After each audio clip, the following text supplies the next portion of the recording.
आज हम देखने जा रहे हैं एमटार के टेक्निकल्स, वैल्यूएशंस और फाइनेंशियल हेल्थ। अगर आपको नहीं पता है कि कंपनी क्या करती है तो you can click on this link. ये आपको कंपनी का बिजनेस मॉडल समझा देगा।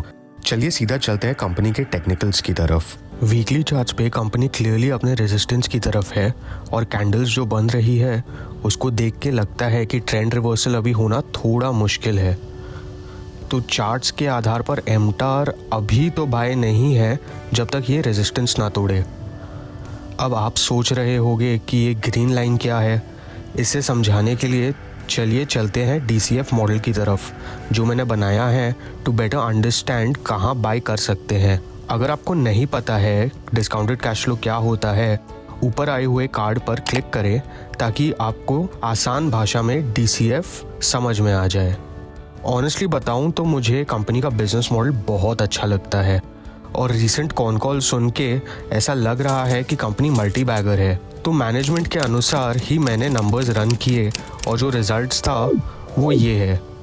मैनेजमेंट के अनुसार कंपनी 5 साल में 3,000 करोड़ का रेवेन्यू करेगी कंजर्वेटिव बेसिस पे। तो चलो ठीक है, पहले 5 साल में मैंने कंपनी को 49% का रेवेन्यू ग्रोथ रेट दे दिया और उसके बाद कंपनी का ग्रोथ रेट 15% किया ईयर ऑन ईयर बेसिस पे। इसके बेसिस पे कंपनी 5 साल में अप्रोक्सीमेटली 3,000 करोड़ का रेवेन्यू तो करेगी।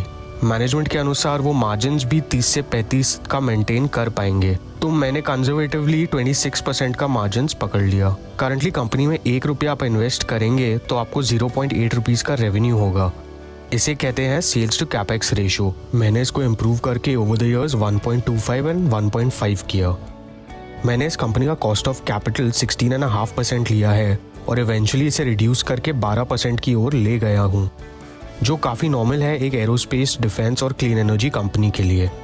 अगर आपको इसका डिटेल प्रोसेस जानना है कि ये कैलकुलेट कैसे होता है then please comment down below. I will try and incorporate it in my valuation videos.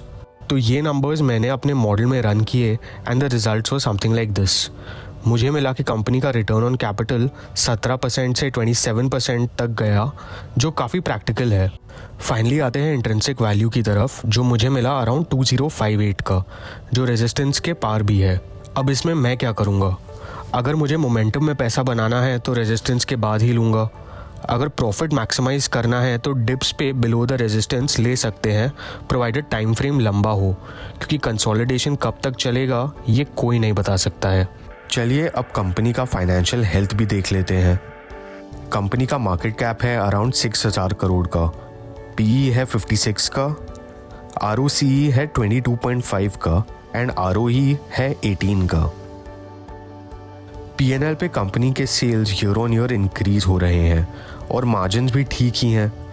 Company का इंटरेस्ट कॉस्ट बढ़ा है क्योंकि इन्होंने कैपेक्स के लिए लोन लिया है और इसकी वजह से जायज़ है कि डिप्रिसिएशन भी बढ़ा है। कंपनी का नेट प्रॉफिट भी शानदार है। बैलेंस शीट पे कंपनी के रिजर्व्स बढ़े हैं और उनके अगेंस्ट बोरोइंग्स भी बढ़ी है। ये हुआ है कैपेक्स करने की वजह से और ये फिक्स्ड एसेट्स में रिफ्लेक्ट भी हो रहा है।